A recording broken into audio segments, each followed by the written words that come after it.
Crusader Kings 3 can be an absolutely stunning game that lets us be immersed in the medieval world more than ever before. Today I want to take an important Mesopotamian scholar, Ibn Wahshiyya, a man that wrote about his people, the NABATAEAN Mesopotamians, and explore what traveling would have been like for him. We will take him on a journey to explore how he would perceive the world and how others would perceive him. And folks, that leaves us right here. We are the NABATAEAN. Ibn Wahshiyya, a famous scholar that wrote the NABATAEAN Agriculture, which is a really interesting piece of work because not only does it talk about agriculture, but it also talks about the rites, traditions, magic, astronomy, and so on of his people, the NABATAEANs. And alright, I get it, you might now say, big whoop, we got another tiny culture, why do I care about them? Why should I give them any attention? And I get you, but there is something special about him, and that is that Master Abu Bakr Ahmad the Chaldean, Ibn Wahshiyya here, is a particular rice character. Rice is an outstanding mod, and this mod makes it so that if we travel with three particular travel options, so agriculture, religion, and folklore, we can pick up more trade experience here, and once we are full, we can actually write the work that he wrote. You see it right here, that is the NABATAEAN Agriculture, and I think that this is a great opportunity to discuss something that vanilla barely does, if ever, and that is how cultures change, how religions change, how all of this fits together, and what it means to be a foreigner in a land that you have just entered. I'll be straightforward with you. Normally at this point we basically sit down and then we do something funky, something overpowered as a landless person or as a landed person, yada yada yada. I don't want to do this today. Today we're going to go around the world, we're going to explore our home turf, but also hopefully other territory, if he stays alive, and we're going to try and see what it is like to travel. We're going to discuss this in more of a historical sense than anything else. There's not really a lot of gameplay to this, because sure, we have such things such as cultural acceptance, but it doesn't really play a big role in how we are treated, what kind of contracts we get, and so on. Either way, I'm super excited for this, because it means that we can do some history talk, and I hope that it makes it easier for you to roleplay, to have an interesting experience, and to get more out of CK3. So, for starters, let's maybe talk a little bit about him right here. Ibn Wahshiyya is a famed scholar, and he traces himself to, and I actually have to look this up right here, what's his name again? Sennacherib. Sennacherib is an Assyrian king who is mentioned in the Bible and has a firm reputation. It's 867, people have heard about him, especially in this region, and more often than not, it is in a negative sense. He is seen as a tyrant, as a person that did not only sack and destroy Babylon, but that actually, according to the Bible, besieged Jerusalem. And then God came down, sent an angel, and that angel, I kid you not, according to the Bible, killed 185,000 of his soldiers. Everybody here thinks, oh, that was so good, this tyrant got what he deserved. Not so the NABATAEAN people. The NABATAEAN people see him as an ancestor. They see him as something that connects them to the past and that gives them glory in the shape of him being a great, great king.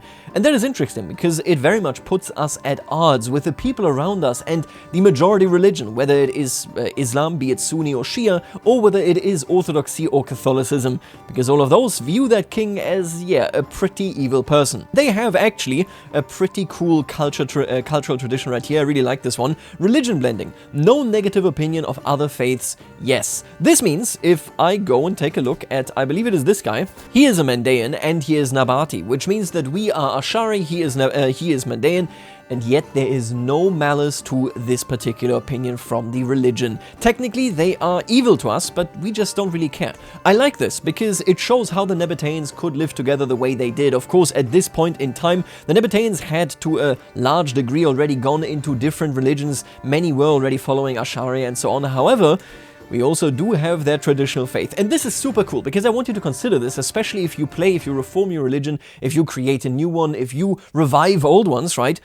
Let me ask you, what are the chances that if you are the Byzantine emperor and you reform Hellenism, or rather you bring Hellenism back from being a dead religion, what are the chances that Vasilevs actually knows what that means? What Hellenism is, what practices, what rites, what type of sacrifices, and so on.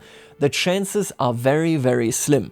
We have a very similar effect here, but this is ultimately true for any religion, for any faith that has any type of missionary character, any type of I want to be the soul faith character. We have the same situation with the Celtic faiths, which, of course, everything going on with the Germanic faiths, even quite frankly with, of course, also with the Basque faith, with any pagan faith over here, the Slavyanskan faith, and so on and so forth. We know much less about this today, so even if we wanted to reanimate it, we don't know about all of their traditions and all of the things that they valued. Which means in turn, when you take that decision to reform the Roman Empire and become Hellenistic, that it doesn't really make any sense. All of a sudden, you are telling me that the people here that have forsaken these beliefs, that have purged every memory that existed of it, that they can just completely reanimate Hellenism and all of a sudden everything is perfectly fine and they know exactly how to worship Zeus or be it Jupiter, whichever type of Hellenism we choose here, right? The idea being, it doesn't make any sense. And this is one of the biggest lapses in my opinion, that basically CK3 doesn't really care all that much about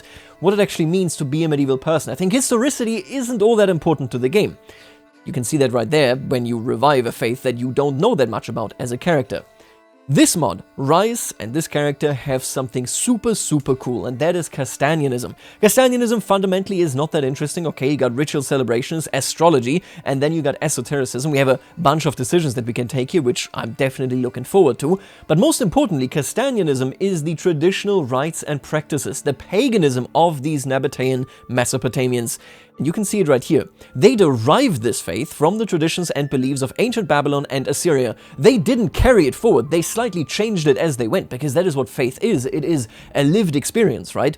Its adherents draw in influences from Hellenic and Abrahamic religions, because how could they not? It is all around them, first dominated by the Roman Empire, then of course by the Orthodox Church, and then later on by the Sunni Caliphate. Super interesting to keep in mind what is going on here, because if you're role-playing, you will always have a flat character unless you acknowledge this. The ancient faith that you might be digging out for your family, it's impossible for that faith to be the same faith as whatever ancestors you had, just because it is so difficult, even today, with all the methods, with all of the techniques that we have developed over the period of, archaeology even being a thing in the first place, it is impossible to fully reconstruct it all, and it is very much, do not be fooled, impossible for Abu Bakr and his people to actually unearth what Assyrian paganism would have properly been like in practice. So that is something that I want to keep in mind here, because as we play, we are our character and we are our carried forward culture and tradition and religion, but we are the lived version. We are not the historical version. We are not the same as the Assyrian kings. We are merely descended, a derivative of it, right?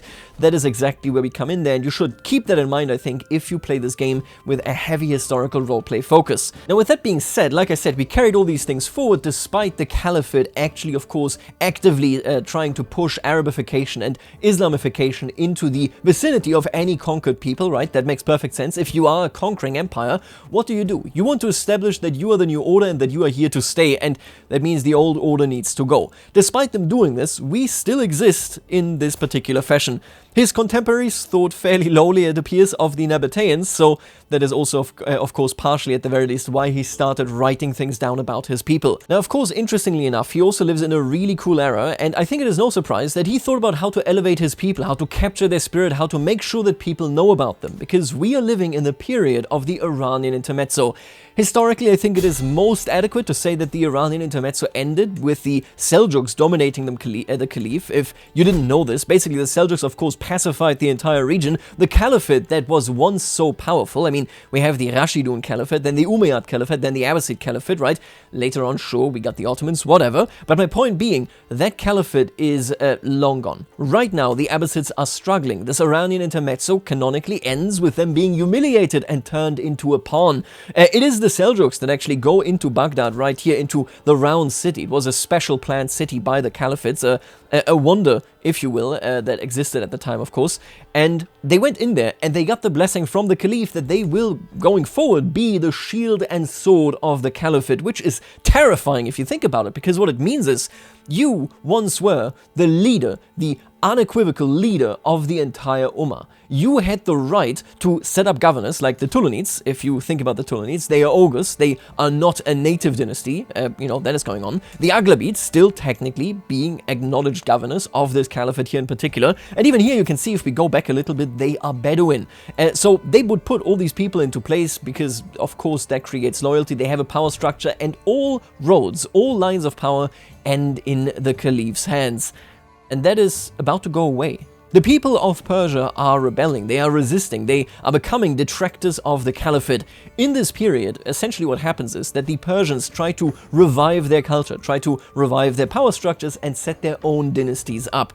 There were also some movements, okay, fair enough, to even change religion, to go with Kasdanianism, for example, you know, Zoroastrianism in general, but what was far more normal and far more widespread ultimately was the idea that even if we acknowledge the caliphate, we need Persian rule. And this is really interesting because it puts us into this context now, where we have this very proactive rebellion against the caliphate, where the caliph is also, of course, facing the Azarika rebellion, so a slave rebellion, right? And we are in the midst of all of this with this kind of role of the culture that has been forgotten by all. Everybody here is just a country bumpkin, nobody has anything important to say, except maybe he. Whether he was inspired or not, of course, it's impossible to say, but let's interpret for the sake of our story here that he is inspired by everything that is happening thanks to the Persians.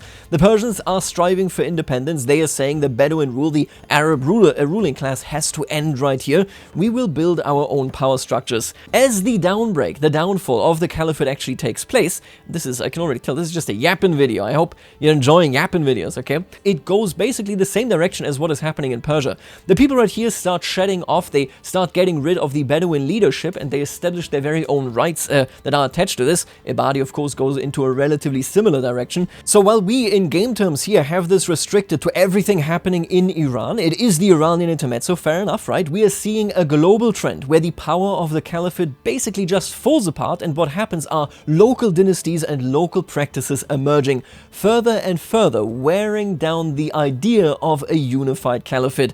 Not to mention that, of course, the old caliphs, so the Umayyad dynasty that has been ousted by the Abbasids, well, they are sitting all the way over here in Andalusia. While they are also Mashriki, so that means they are Arabic, they are also in a very, very peculiar position and, well, historically soon will lose their position. So in short, as we make our way here into this world, we come from a culture that has been largely forgotten. We come from a culture that has been largely disrespected, that practices a faith that is no longer really seen as a big thing in the eyes of anybody, and maybe more importantly, we are living in the retraction of all that made sense when the caliphate was strong. It is all going away. The caliphate is shrinking, and with it is, of course, well, its traditional centralized power. It is also shrinking the religious oversight of the caliph, and so on and so forth. And I think that gives our master Abu Bakr here quite a bunch of ideas. Now, like I said, the way we advance this lifestyle trait, we have to travel with the travel options on. So why don't we go ahead and I will actually just visit the city right here. We're going to take a look at the locals, and I would like to hire a guy. I don't want to go bankrupt. Oh my god, you're all so bad at what I need you for. I think we might want to go with Yahya, just because his learning is the best. I do like stewardship, but you know what? Let's go with Yahya right here. How much is that? Oh, it's for free! You buffoon. Okay, and that means I can build something. Now, we are scholars. If you haven't taken a look at this yet, the scholars have some great building upgrades. I really like reference corpus, makes it so that learning schemes are faster and that we get more monthly lifestyle experience. I like loyal stripes for the learning contract rewards, although I don't think this is what I'm gonna go for immediately. I love drifting ascetics right here for the additional piety stuff, and of course also for the monthly lifestyle learning experience, and then nightly debates, my god, 40 days faster per scheme phase. That is insane. I think I'm going to build that first. So there would be nightly debates in the Roaring Campfire. There are a bunch of stuff that I really like here, but we're going to go with this one first. We're going to build this and hopefully upgrade it relatively soon so that my schemes are quite quick. Now, we are currently here in southern Mesopotamia. The rebellion is going on. You can see it right here. Everything is terrible. The blessing that the caliph has brought, or that the caliphate has brought over this world, where for a long time there was a relative period of peace, that is over. The impression here that we would gain as living beings is, of course, that things are deteriorating. Maybe we're even falling into a bit of a frenzy where we are fearing whether there will even be a tomorrow in the first place. You see this great infrastructure right here, right? You see the roads, you see just how well lived in Mesopotamia has been for centuries, which we trace ourselves towards as well, of course, as Assyrian descendants, right, effectively. All of this is now falling apart, and maybe it will even send Abu Bakr into a bit of a crisis of faith. I mean, he is, after all, secretly a Kasdanian, so that makes perfect sense. You know what I like doing ever since I created this visual mod that you can see here in the background, and of course the roads. The roads you can actually get on the workshop, the rest of the visuals you can't get, but what I really like doing is just play on speed 4. I like to see my guy walking around, and while he does that, I can click on other people around me to get an overview of what the region is like, whether people would welcome me, and so on. Now anyway, today I feel cocky. We are a pretty good character, we are eccentric as well. I will create a great piece of work. It will be a new wonder of the world. Takes? It did not. So we only get a qualified success. He's paying me 15 bucks. Come on, what a scam. Oh, and look at that. That is such a good event for this character. We are encountering Tomb Raiders, and not only are they, of course, desecrating the dead, they are also Castanian Nabati, which is horrifying to us, because this shows to what kind of lows our culture has descended into. I don't really want to go bankrupt here. But I'm gonna do it. I'm gonna say I will forgive you. We get popular opinion, which does nothing for me. I'm gonna spend this money and go into the negatives, and look at that. Things are worse than ever. Not only are we seeing grave robbers, but a band of bandits is attacking us. I will say we stand as one. If I die, I die, but I'm not going to let Yaya die, because if I click this button, then our dear friend here is gone. Ooh, I am severely injured? No, I'm... Oh, right, this is just the description. I am one-eyed now. We survived, but they took my eye from me. The NABATAEANs truly have fallen far. Let's conduct a census over there to find out what's happening. Oh my god, I keep forgetting to set the travel options. I'm gonna do it, okay? It'll happen, don't worry. Oh, and I like this one. The Sorcerer of Nar Samarra. He is Kasdanian and Nabati. Nar Samarra is a land of strange and obscure custom to me. The practices of the Kasdanian faith are strange and unimaginably different from Asharism, and nowhere is that more apparent than in their attitude towards the practices of magic. Right in the middle of town, this fella here is healing people. I like that. So we're gonna go and actually become a witch here. It's gonna be a secret for us, but we're gonna become a witch, and we're gonna treat this as us just learning more about NABATAEAN culture, right? To kind of reconnect with it. I don't need the discount, that's okay, don't worry about it too much. I'm already secretly one of them. Now we got Bartolomei as well in our entourage. Not that he is great, but, you know, it's better to have him than not to have him. Look at that, he had 2 secrets right here. We are getting around, and I am only on my 2nd journey. And I'm gonna tell you this right now, by the way. For this event, I will always now take Nature Will Provide for us. If I die, the video ends. By the way, do we look like a snake? What is this? What is this? Oh my god. I have like a marble eye. Oh my god. That is the coolest guy I've ever seen. Even Wahshiyya is an absolute machine. If I die, I die. Okay, you got lucky. If I die, the video ends, just for the record. I hate that event so much. We're gonna move now, because we've seen the south, and there's nothing but despair. Let's go to the Caliph's capital, and let's make sure that we actually go through Baghdad, because I want to see it, right? I want to see what they have up there that we NABATAEANs lack, to see whether there's anything interesting going on. And now that aside though, I do also want to pick the travel options. If you play this guy, so he is in the Rice mod, right? You can play him as well. You have these 3 options that forward, that advance your actual lifestyle trait there, the NABATAEAN, that then lets you write your book. I'm gonna first target agriculture and religion. We're gonna learn more about it. We're going to travel a little bit slower. We're gonna make our way through Mesopotamia here, through NABATAEAN lands. And we're gonna see what we can learn, if, well, anything. Look at that, we have visited the ruins of the palace of Ctesiphon. Oh, that is so cool, because, so this is the old seat of the kings of the Sasanians, so the old Persian dynasty. It is a sign of prosperity and basically just a sign of honor here for Persian culture. Immediately next to it, of course, we have the round city of Baghdad that was built by the caliphs. That round city actually contains this house of wisdom right here until the Mongols come and completely destroy it. But it's an interesting kind of contrast, right? You travel in from this direction and you see the old seat of honor, and then it's all been moved. This is nothing anymore. The old culture is completely gone. Yeah, we visited now Baghdad, very, very nice. And now let's go to Samarra, where the actual caliph lives. Let's see here, we get a bunch of experience, very, very nice. And then we get a bunch of new contracts as well. We saw the Great Mosque of Samarra. The new influence is definitely here. Honestly, this is such an incredible thing to think about. Mesopotamia is so old and so rich in history. Us showing up there, NABATAEAN or not, nobody would bat an eye just because of this. There is so much happening in this region. Except, of course, right now, it's all in turmoil. This is all in a terrible, terrible place. Now, I'm gonna go ahead and just do some missions here. These are done in like 2 seconds. They're not great. They're not fun. Oh no, I failed. Who cares? Okay. Take a look at this right here. Even Wahshiyya gains NABATAEAN religious knowledge. We gain piety, we gain trait experience. And if we check this out right there, look at that. Religious knowledge is going hard. My god, they are being so fast there. What kind of benefit do I get from level 1, by the way?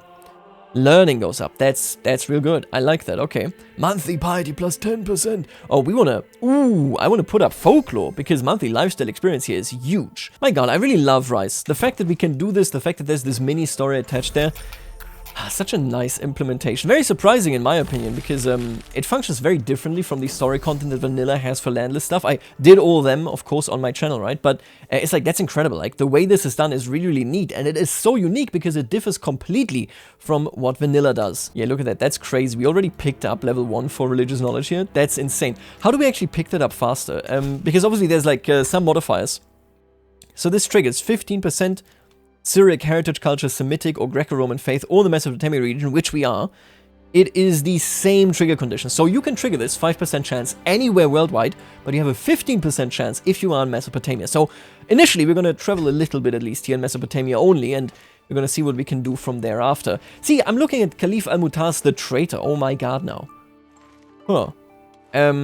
Yeah. I am not surprised that Master Abu Bakr here, different from his historical version, who was a Muslim, at least as far as I'm aware, I'm not surprised that he's going to turn to Kasdanianism, given the fact that the Caliph is known as the traitor. That's insane. Yeah, and look at that. We now have winter. Traditionally, of course, we would try to not travel during winter, right? That is the whole idea. Obviously, it doesn't impact us in Mesopotamia, but if we ever do move into these areas right here, right, with heavy, heavy snowfall, I'm gonna just hold tight for the time being.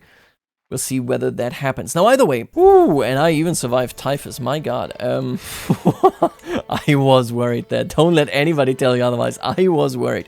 Now, what we're going to do is, two things. We're going to patronize the Neoplatonic Academy. This is super cool, also a Rise thing. As the last vestige of ancient Hellenic learning, the Neoplatonic Academy in Haran is constantly in need of investment from generous rulers, willing to overlook its unusual beliefs and teachings. The Academy at Haran is purportedly intellectually descended from the Neoplatonic Academy based in Athens, that itself claimed intellectual descent from the original academy established by Plato. Whether true or not, Iranian intellectuals played a major role in the court of the Abbasid courts as scientists, astrologers, physicians, and more. Historically, it seems to have declined and vanished sometime in the 11th century, as the remaining Iranian pagans converted to other religions like Islam. I could support them, and I will, because, well, maybe I can get some manuscripts if we ever stop by in Haran. Right. Now, what exactly do we get for this? We lose piety, which is completely fine. We make so much piety. Look at that number, Jesus. We gain prestige and learning for 5 years. I'll take it. We can also actually declare a stance in the Iranian Intermezzo. I would rather not do that right now, because I do want to do want to have a bit of an experience, basically, right? What we're going to do is, I think, we're going to make our way westwards. I want to get out of the Iranian Intermezzo. I want to see other people. I want to understand the way they live, and I think a pretty good stop actually would be Antioch. Let me customize the route so that we actually follow the roads right here. People are very angry everywhere, but take a look at that. We're going to follow these roads. We're going to go to Antioch. We're going to hang out over there. The Caliph is a traitor.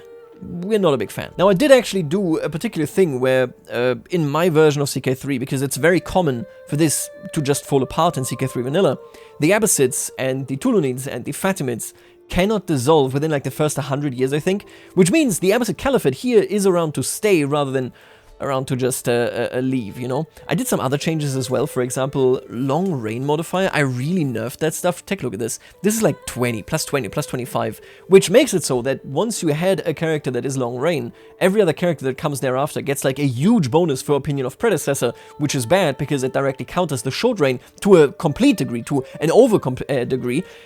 I found that the AI actually deals well with it, except different dynasties more often start ruling certain realms, rather than one dynasty for 500 years on every kingdom tier title. How are we doing as a traveler, by the way? We already seasoned, very nice. That is so good. The travel safety here, definitely a big one for me, and shouldn't I have just left it? Yeah, we are now out of the Iranian Intermezzo. Look at that. We have left it behind. Things are safer, things are better. I am rolling so poorly right now, that's crazy. That's actually insane. Okay, now as always, since there's sadly not more to it, let's scam our previous contractor. There you go. Give me money, buddy. And what can we do afterwards? We can settle some boundary disputes. Why not? It should be said as well that as we now come to Antioch, we also see yet another great city. Now, historically, this great city would be the endpoint of the Silk Road, at least, you know, of the primary part of the Silk Road. There's another one that runs all the way here to Constantinople. You can see it in these roads as well. But this right here is a major road. If we take a look at this, you can see it right there. And this major road, of course, comes directly with the infrastructure that is present. It symbolizes this, right? Antioch is the endpoint because from there you can ship things out. You no longer need to do overland. Technically, you can go to the Byzantines, of course, via this route, but it is much easier to come to the port of Antioch, to wait for a merchant ship, to book a certain place. Oftentimes merchants actually traveled with their merchandise as well. They even sat on it, right, to ensure that it wouldn't be stolen. And then you ship it out even to Constantinople. It is much, much faster here. And that is how we get this massive, massive trade on the Mediterranean that, of course, was one of the big kind of, engines driving forward the economy in this period. See, what we're actually going to do now that I think about this, I think we're going to travel south here, because then we can talk a little bit about this region. So we already talked about this and the caliphate in general, but I think it makes sense if we talk about one of the most complex, if not the most complex, economic circumstances in the Mediterranean. The Eastern Mediterranean was incredible, and I think in more ways than just one. So why don't we make our way here to Jerusalem itself, to the holy city.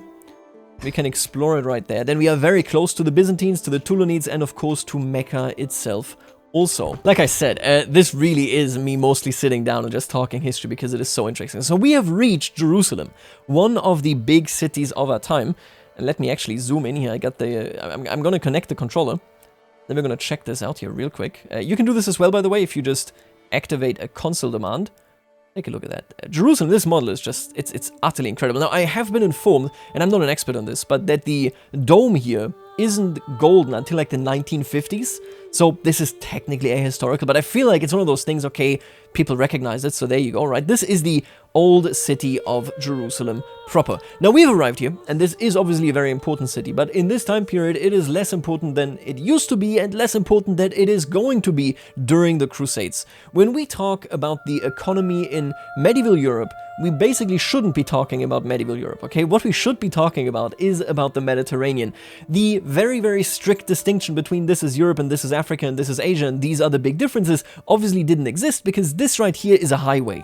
The Mediterranean Sea, you have to imagine, connects people that seem to live very, very far away. When it comes to connectivity, to communication and so on, this area is further away from this area than it is from this area, or even Sicily. The reason being, you can reach those within days if you get on a boat. Here, well, it's a long travel through the Alps, and it is very, very dangerous in comparison to what you can do right here in the Mediterranean. And this is something that is very pronounced. During the time period of the Roman Empire, you could set sail right here in a particular part of Iberia and then make your way over here, and you would be certain that A, your ship will be let in, you will be accepted. On the way there, the ports will be friendly, maybe there will be pirates, but you will have a central body, which is the Roman state, the Roman government, that wants to exterminate these pirates rather than communicate and, well, maybe even cooperate with them. And you can trust that everything will fundamentally align with the same set of rules. There is a central authority figure here. The moment the Roman Empire fell, and obviously we can distinguish this, when did it fall, blah blah blah, doesn't matter, but the moment the state institutions, the rules and so on and so forth basically dissolved, all of that certainty that I just talked about goes away. And if certainty goes away, what does that mean? It of course means that trade kind of slumps, because why would I put money into a trade journey that I don't know is going to pay off? Now, I will tell you that we don't know too much about this, and I've talked about this previously, but the Cairo Geniza, which is basically a documentation, a record of the Jewish community in Cairo that lasts for centuries, very detail-oriented, kind of takes in what is being traded, where is it being shipped to, how much does it cost, and so on and so forth. It's an amazing source because it really allows us to trace what was going on here. And the important part, as Ibn Wahshiyya finds this location now, makes it essentially so that this right here and this right here, these two areas, so we're talking about Egypt along the River Nile, and of course the entire Aegean Sea and everything adjacent to it, they are the most complex European, West Asian and North African economies of this period. Because while the Roman Empire fell and different customs, different traditions, different legalese and different risk factors started taking hold here, well, for the longest time, basically, the Roman Empire could always guarantee that these rules would be the same right here. They had issues, it should be said as well. There were Slavic invasions, for example. There were various other invasions. We had then later on the travel, of course, with the Seljuk Turks that longer, basically made it so that this entire coastline here also became relatively unsafe for trade and so on and so forth. But they guaranteed a complexity of the economy where you can make relatively long and intricate supply chains because you always know that there will be safe trade and that somebody, well, for example, right here in Constantinople will be buying it. It's very similar for the Ptolemies, or well, for Egypt itself, because Egypt proper is just a region that, you know, as long as you wall off the exit points of the Nile, which they didn't always do. It's actually quite interesting. There's this story of Saladin, how he came to be in a position where he was very eager to destroy the Crusader states, obviously for religious reasons, makes sense, right? But early on, I believe it was the Sicilians, if I could be mistaken, but I believe it was the Sicilian Normans, a powerful raiding force. They went into the River Nile and they started raiding these territories, and maybe even were in a position where they wanted to take over. And he was defending one of the forts along this river, and what they did basically was they sank their navy in the River Nile, because if you block that, they cannot go any further. You block the entire river, and you ensure that the rest of the economy here is safe. And that is exactly the point, right? If you can guarantee the safety of this economic sphere here, you will be in a position where the economy can strive. So essentially, outside of the Romans and outside of the Egyptians, the complexity of the economy after the Roman Empire also fell dramatically, massively. A good case here is actually the Levant. The Levant deteriorated massively because they stopped being important for too much trade. The Silk Road, similar to all trade and all economy in the Mediterranean, had a huge difficulty when it comes to actually moving the same volume that they did previously, and then the sphere of power simply moved east. It all moved to Baghdad, it all moved to Samarra, and so on and so forth. But we come here now, and we are seeing the chaos right here in Mesopotamia, right? Obviously still a very prosperous region, but we're seeing the chaos. And we come now into a region where the Roman Empire is also seeing chaos. So this is very, very shortly after the Hafsids. They are Andalusian Muslims that were ousted from Andalusia, then went to Egypt. I believe Alexandria for a while, were ousted or left. I believe that is unclear, but basically went back from Egypt and then settled on Crete. And they took over Crete, and they were effectively pirates in the sense that they disrupted the economy. They made sure here that trade wouldn't be as guaranteed profitable as it used to be, because, well, all of a sudden the entire Aegean Sea is wide open. The Roman Empire had a lot of trouble because of this, and while its complexity of the economy didn't fall, what did occur is the fact that, well, they needed to unseat, to dislodge the Hafsid Emirate, and they failed to do this for about 100 years, which meant this entire area here was constantly being raided. The Ptolemies, on the other hand, currently are in a relatively decent position. They will be swept out later on by the Fatimids, once they transition right here from Tunisia into Egypt, but the idea being that the Ptolemies just this year, actually, 868, declare independence from the Caliphate because the Caliph is weak. I assume that they just did this, right? So we arrive here, we get message, the Ptolemies are now independent, and all of a sudden, well, Egypt is resurgent, right? They are rising up further and further. So as we arrive here in the West, we have a struggling Roman Empire and an ascendant Ptolemid Sultanate, which is super interesting because, well, the Ptolemies are not native rulers, but they of course are in a position where they kind of have become native. They have assimilated much more than putting their August traditions on anything in Egypt, right? So we're looking at a situation where that is going on, and we compare it to our home that is chaotic, that is falling down. We compare it to the Roman Empire, and we can see, yeah, obviously the Caliphate. I think the days of the Caliphate may be over. It's super, super interesting to think about, because the impression that we get here is a very dynamic one, and yet one that is kind of more promising than the one that we know, the reality that we are aware of as under the Caliphate. I think this will put us further and further against the Caliph, to be honest with you. Anyway, let's do a couple of contracts here. I just want to earn some money. We're gonna record some folklore so we can push that trade further. Dude, you get so much piety from these, it's actually unhinged. It's crazy. That's unhinged. Okay, good contract. We made some money. And I'm sure that I can now build up. I want to say it was the supply tent, right? Oh no, it was the baggage train, I think. Drifting Ascetics, there they are, look at that. Now, where does this traveling contract bring us? To Zaranj. I don't know. Oh.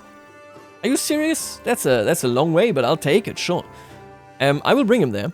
I will not bring the camp. Yeah, that's an insane journey, especially for us, but you can see, oh, I love it so much. You can see how it follows the major road, you see this? We kind of get off-road right here. No, actually, this is on the road, at least primarily, and then we go further south to where we need to go. We are making the journey as they would make it. Instead of like going like this, which is where the main game would lead you, we're going this way because, well, you know, this is directly where the actual main road is, the major Silk Road, effectively. We are travelers after all, and after that we're going to come back. We're just going to enjoy Persia for a second, and then return to the Levant. God, it is so nice to see us journey along the Silk Road here. I lengthened that in the second version of the road mod. It's already up on the workshop, but I lengthened that because people pointed out. I was like, yeah, that's a really good point. I also actually, people complained about this, rightfully. I did the Via Ignatia, right? It goes to the north of Ohrid, right? So these lakes right here. Look at that. And then it goes all the way, actually, to Constantinople. God, what a massive, massive city. I really like the way this came out, the way this model was done, because it means that the road directly follows this open part. Do you see that? I love that so much. That is so good. Anyway. Oh my god. Have I actually contracted typhus again? A second time? There's no disease here. I think it's because it's war. Now that I'm looking at this, actually, I'm pretty sure it's because it's war. And I also love, by the way, that I can just immediately give the command of like, no. Go on. Go, get back on the road, buddy. I think it means that I'm going to be stuck over there, which is just amazingly buggy. Don't worry about it, okay? I really should set the Fatimids to actually be highlighted. Oh, they're not doing so hot. I wish I could highlight titles. I don't think I can do that, right? No, okay. Because obviously they're going to die eventually. But I'm going to track where they are. 100%. And wow, this was certainly a journey. But we are back. I should head back to camp. That made plenty of money. I welcome this. Just such a long way. Now we're not even getting to camp. It's just buggy. I'm gonna get this character home, okay? Somehow. Somehow I'm gonna do it. I think I need to raise an army. I think that's how you do this. Where am I? Oh, I'm back. Let's go. Okay. I made it home. I cheated. Oh, look at that. We're gonna take a look at the Petra here. That's so beautiful. Those are the other NABATAEANs, not us. Yeah, we're traveling into these backlands, and obviously these particular roads here are going to become more and more important as the focus on Mecca itself rises up. Everybody, this includes the Fatimids, the Abbasids, it includes everybody in the region, of course, wants to be the protector of Mecca. And it's going to be very tumultuous going forward, because in, I believe, 930, I think it's something like this, the Kamatians, so a sect right here that is radically opposed to the idea of Mecca, they steal the stone. And, you know, they have to give it back, I think, 22 years later. Well, have to give it back. You get what I'm saying, right? But basically, that is tumultuous. Mecca itself is not nearly as safe as people would think it to be. And even during the Crusades, one of the big points of contention was not that there were struggles and issues between the Crusader Knights and the Muslims living in the surrounding areas, of course. I mean, that was a big thing, sure. But there was one particular instance where they were fighting over the port for the Red Sea, which was very important for the Muslims to deny to the Christians, because having that port will mean, that's right, you can make your way to Mecca. And that was a danger that went far too far for them. They had to oppose it. Kamatianism, there it is, a branch of Ismailism that incorporated elements of Zoroastrianism. The number of imams was preordained by God to be 7, and there could therefore be no more imams before the 7th imam. Muhammad ibn Ismail returned to guide the faithful. And there you go, they are the ones that in CK2 in 936 actually are available to be played. I forgot the name. Are they the Janabites? They may have been the Janabites. I think that may have been who those rulers were. Quite possibly. But our journey here basically brings us to this point. It was a lot of yapping. Let's do a little bit of a pilgrimage. We follow the official path towards Mecca. There are, of course, also other paths that lead directly through Arabia. This is Rabada, where they meet, if I'm not mistaken. I once had this as roads, and I turned that off. It would follow, like, the Wahshiyya location right here, right? And then we have another path, I think, like this. But I cut those. Anyway, we have the official path here still. Yeah, now this pilgrimage, of course, is very, very important for him, at the very least on a cultural level, even if we turn out to long term not be actually Muslim, if we convert away, right? This shows us a particular facet of life here. The Caliphate has always safeguarded this location, that was the idea, but now it might be endangered, and it historically was endangered going forward. But that's a very interesting thing to think about, because what really marks this period for him, and I think the people around him, and which is why we're going to lean into Kasdanianism, is the fact that what you thought true just isn't anymore. The Caliphate being what it is, the glory that it brought, the unity that it could achieve, even in this very multicultural, and at the end of the day, even multi-religious empire that they had, all of that is fading, and it is going away, right? We have monumental changes like this in various areas. I think the Viking invasions right here in Britain, obviously the original Anglos and Saxon invasions, but that is so far away now, that is quite a different time frame. Everything going on right here, and then last but not least, in Sicily for sure. Sicily is luckily in rise, we actually have a struggle there, super interesting stuff. But they also had these kind of groundbreaking, everything is changing experiences that Mecca and the Caliphate are currently experiencing. So yeah, like I said, the entire theme here for his life and for what he's writing doubtlessly is everything that we thought was true and that we could believe in, and which is why NABATAEAN was kind of like on the back burner. It's just no longer true. It didn't pan out that way. But I think for the time being, we're going to be extremely pious. We're already Paragon of Virtue. This is just insane. The way we spam piety is unhinged. I'm even gonna change, I think. Look at that. A bald, one-eyed man. What a world. Time to make my journey back. 300 learning lifestyle, you gain 425. Good stuff. All around, just good stuff. We can even go further here. Visiting churches is such an insane perk. Whenever you visit a temple holding awards 25. Monthly piety from building also goes up significantly. Just look at this. What is this? It is just unhinged. Utterly unhinged. Nothing else I can say. The boosts you can get here are wild. Alright, and so we are back in Jerusalem, and I'm gonna make my way outside of the Caliphate. For the first time, we're actually leaving it. And we're going to Cairo proper here. Do I need anything else? We could do Scout for talent, sure, why not? And with that, we have arrived in Egypt, and we are only getting bad contracts. That's insane. All of these contracts suck. We'll see how that goes. But in Egypt, nobody would bat an eye, especially because their economy, well, not only are they Muslim, yes, they are, sure, but they have so many travelers, so many merchants, even in this basically downtrodden period where trade was relatively scarce in comparison to where it used to be in the Roman Empire and where it would be around like the 12th, the 13th century and later afterwards as well, of course. But the idea being, yeah, we show up here and everybody's like, yeah, okay, this is a guy. It's just a guy. Who cares, right? That's the idea of what is going on there. And there was a lot of yapping. I have a much better time with landless characters when thinking about these historical things, so I hope that you also have that. If not, then, well, at least leave a like, you know, to support me for no reason whatsoever. I'll leave it right here, and I'll see you later, alligator.